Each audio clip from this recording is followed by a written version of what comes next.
এ ফিরিস্তাদি লোকটা যদি নেককার হন, আমি খবর মুহূর্তের ভিতরে জান্নাতের বাগান বনিয়া যাইব। আর যদি লোকটা বদকার হয়ে দে, বেনমাজি বেরুজাদা, সুৎখোর ঘুষখোর মদখোর জুয়াখোর এই জাতীয় যদি হয়ে যে, তাইলে ফিরিস্তাদের আমি কবর মুহূর্তের ভিতরে জাহান্নামের গাড়া বনিয়া যাইব। এই হলো কবর জগতে ২ নম্বর কথা।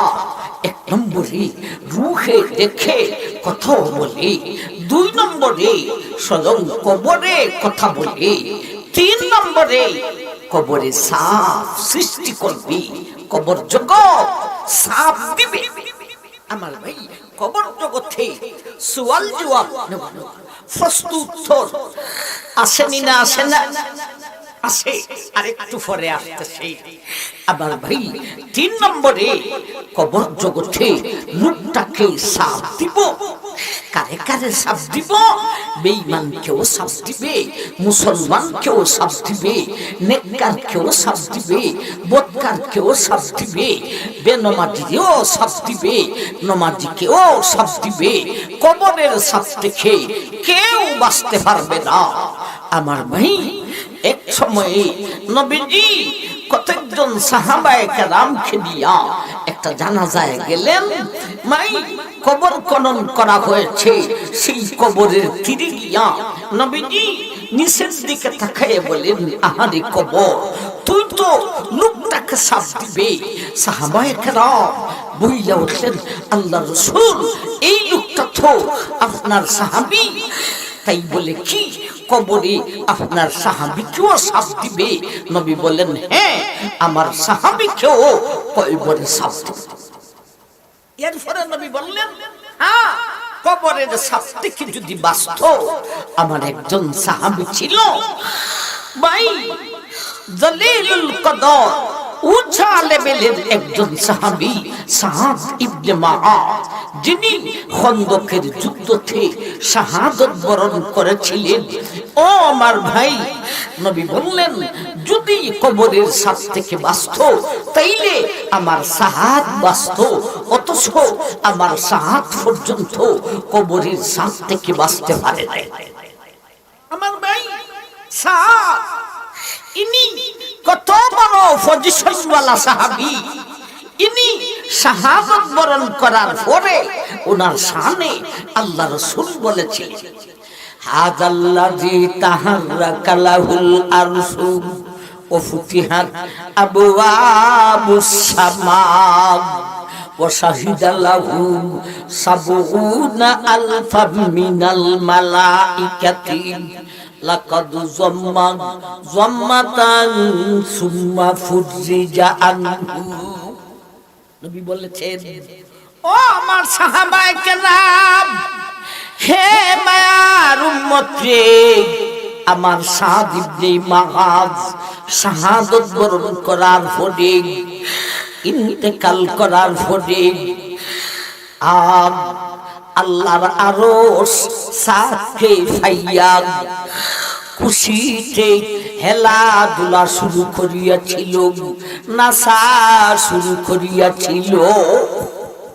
কেমন ব্যক্তি যা শাহাদাতে যাকে ফাইবেন বলে খুশিতে আল্লাহর আরশ নাচতেছে। অফতিহাত আবওয়াবুস সামা।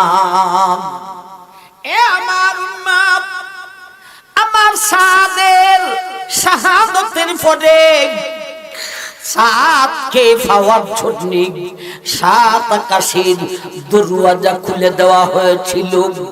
ওয়া শাহিদা লাহু সাবউনা আলফাম মিনাল মালাইকাতি। নবী বলেন, ও মায়ার উম্মত, আমার সাদের জানাজাতে জমিনের ফিরিস্তা ছাড়া শুধু আকাশী ফিরিস্তাই ৭০,০০০ অংশগ্রহণ করেছিলেন। দাদে ভাইয়া খুশিতে আরশ নাচতেছিল, যাকে পাওয়ার জন্য সাত আকাশে দরওয়াজা খুলে দেওয়া হয়েছিল, যার জানাজাতে শুধু আকাশী ফিরিস্তা ৭০,০০০ অংশগ্রহণ করেছিলেন। লাকাদ যাম্মাথান সুম্মা ফুদ্দিজা আনহু, এতো জলিলুল কদর সাহাবী আমার সাত পর্যন্ত কবরের সাত থেকে বাঁচতে পারেন না।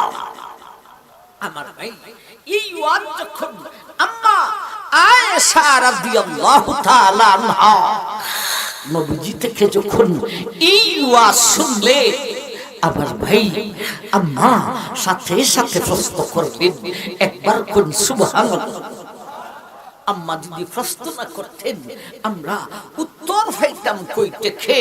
আম্মা নবীজিকে জিজ্ঞাসা করলেন, হ্যাঁ ও আল্লাহর রাসূল, কবরে সবাইকে শাপ দিবে, মুসলমানকেও, বেঈমানকেও, নেককারকেও, বদকারকেও, নমাজিকেও, বেনমাজিকেও। ও নবীজি, তাইলে ঈমান আইনা লাভটা হইল কি? নেককার হইয়া লাভটা হইবে কি? নামাজ হইয়া লাভটা হইব কি? বলুন, আম্মার প্রশ্নটা ঠিক আছে? আল্লাহ, আম্মা যদি না জিজ্ঞাসা করতেন আমরা উত্তর পাইতাম কই থেকে। নবীজি আম্মাকে বললেন, এখন আমরা সাপ দেওয়ার বিষয়ের মূল কথাটা বুঝবো। নবী বলেন, আয়েশা গো, হে আমার সাহাবায়ে কেরাম, হে মায়ার উম্মত রে, কবরে সবাইকে সাপ দিব, কথা ঠিকই আছে রে, কিন্তু নেককারের সাপ আর বদকারের সাপে আকাশ পাতাল ব্যবধান রয়েছে রে। আসল কথা বাহির হইতেছে, নেককারের সাপ আর বদকারের সাপে অনেক ব্যবধান। ভাই সবটা বলা সম্ভব না, দুই তিনটা বলার চেষ্টা করি। একটা ব্যবধান হবে। নবীজি বললেন, আয়েশা গো, নেককারের কবরের সাপটা কেমন জাননি? একটা লোকের মাথা ব্যথা করছে সে, আর একটা লোকের তার মাথা দাঁড়ে দাবাইয়া দিতে সেই, টিপা দিতে সেই। নেককারের কবরের সাপটা হলো সেই রকম, আর বদকারের কবরের সাপটা কেমন গো আয়েশা? একটা ডিমের উপর বাড়ি পাথর রাইখা দিলে ডিমটার যেই অবস্থা হইব, বদকারের কবরের সাপটা হইব সেই রকম। বদকার কে শরণ আছে না আছে না? নামাজ নাই, রোজা নাই, সুদ ঘুষ, মদ, বেফরমানি, ফরকিয়া, প্রেম, জিনা। আবার ভাই তার কবরের সাপটা কেমন? নবী বলেন, একটা ডিমের উপর বাড়ি পাথর রাইখা দিলে ডিমটার যে অবস্থা, বদকারের কবরের সাপটা হবই সেই রকম। আরেকটা ব্যবধান নবীজি বলেছেন, এ আয়েশা গো, নেককারের কবরের সাপে কবরটাকে প্রশস্ত করিয়া দেওয়া হইব। আরে কতটুক প্রশস্ত?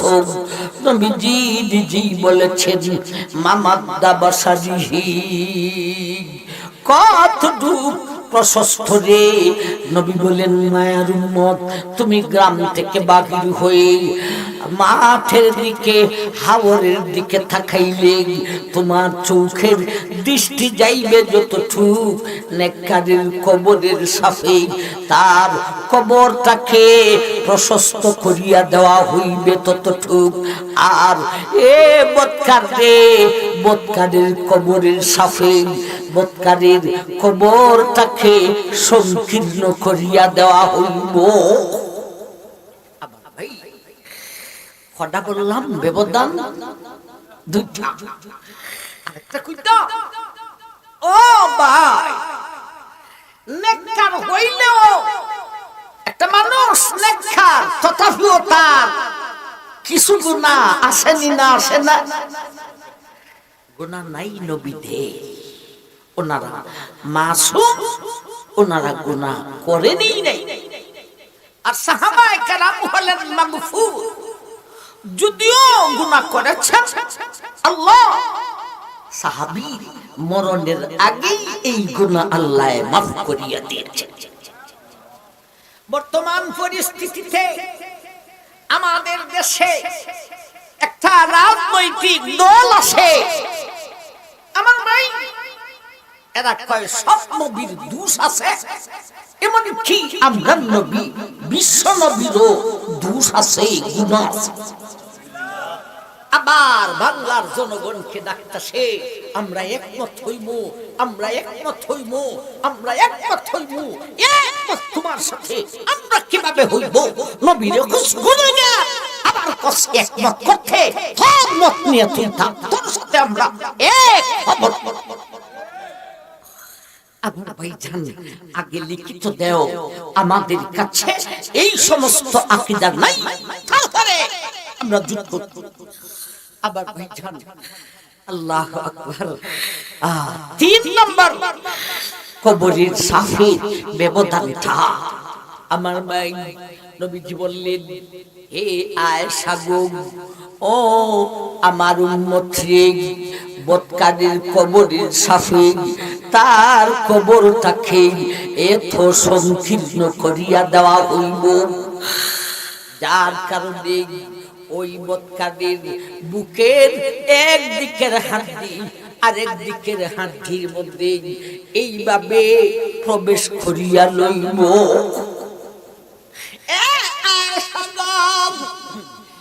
আমার সাহাবায়ে কেরাম, হে মার উম্মত, বদকারের কবরের সাথে বুকের একদিকের হাড্ডি আর একদিকের হাড্ডির ভিতরে প্রবেশ করিয়া লইব, আর নেককারের কবরের সাথে বলছিলাম আগে, নেককার হইলেও কিছু না কিছু টুকিটাকি গুনাহ সেরে। নবী বলেন, মায়ার উম্মত, নেককারকে কবরে সাপ দেওয়ার কারণে নেককারের জীবনে টুকিটাকি যত গুনাহ আসে রে, সমস্ত গুনাহ মাফ করিয়া দেওয়া হইব। কি বুঝা যা, বদকারীর কবরের সাপ আল্লাহর পক্ষ থেকে গজব, আর নেককারের কবরের সাপ আল্লাহর পক্ষ থেকে রহমত। যদিও হালকা কষ্ট হবে, কিন্তু তার ফলাফল অনেক ভালো হবে, ঠিক না বেটি? জীবনের সব গুনাহ মাফ। যেমন ভাবে আগে বলেছিলাম, আমরা যদি তাফসীর মাহফিলে বিষয় দেয় আমরা কষ্ট হয়, কিন্তু এই বিষয় দিতে দিতেই আমার ভাই আমাদের এলিম সিনার ভিতরে ভরপুর হয়ে যাচ্ছে। আমার ভাই কবর জগতে নেককারকে সাপ দিয়া তার জীবনের টুকিটাকি যা গুনাহ আছে সবকে মাফ করিয়া এরপরে আসবে প্রশ্ন উত্তরের পালা। আমার ভাই নেককারকে প্রশ্নের গাঁঠে নেওয়ার আগে কবরে সাপ দিয়া আমার ভাই যদিও হালকা কষ্ট হবে, এই সাথে জীবনের টুকিটাকি সব গুনাহ মাফ করে ফুত পবিত্র করে প্রশ্ন উত্তরের সওয়াল জবাবের গাঁটে নেওয়া হইব। গেল 1 নম্বর কথা, মুখে দেখে কথাও বলে আমার ভাই। 2 নম্বর স্বয়ং কবরে কথা বলে। 3 নম্বরে কবরে সাফ সৃষ্টি করে। 4 নম্বরে সওয়াল আর জবাব। একবার সুবহানাল্লাহ। আমার ভাই সওয়াল আর জবাব, প্রশ্ন উত্তর নেককারকে প্রশ্ন করার জন্য আমার ভাই অনেকটি ব্যবস্থা গ্রহণ করা হবে। সেই ব্যবস্থা গ্রহণ করার আগে লোকটাকে, ও নেককার ভাই, নেককার বোন, তোমাকে প্রশ্ন করার সুযোগই পাবে না।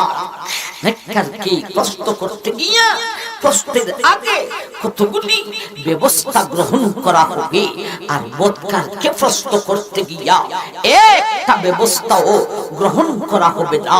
আসুন, নেককারকে প্রশ্ন করতে গিয়া প্রশ্নের আগে তার কয়েকটা ব্যবস্থা গ্রহণ করা হবে। কি ব্যবস্থা? আমরা কিছুটা শুনি। একটা হলো, নেককারকে প্রশ্ন করার জন্য মুনকির নাকির দুই ফেরেশতা যে আসবে, এই দুই ফেরেশতা আসল ডিজাইনটা কেমন? চোখটা হবে বিজলির মতো, কথার আওয়াজ হবে কাদার মতো, দাঁত হবে গাভীর শিঙের মতো, দাঁতগুলি মুখের ভিতরে থাকবে না, বাহিরে ছিট্রিয়া থাকবো, চুল মাথার চুল এত লম্বা হইব একেবারে মাটিতে লাইগা যাইব। ফেরেশতা দুইজন এত মোটা হবে যে নবী বলেন একজনের এক কাদের মাথা থেকে হাইটা আরে কাদের মাথায় যাইতে হলে মধ্যখানে 100 বছর হাঁটতে হইব। এই হলো প্রশ্নকারী মুনকির নাকির ফেরেশতার আসল ডিজেট।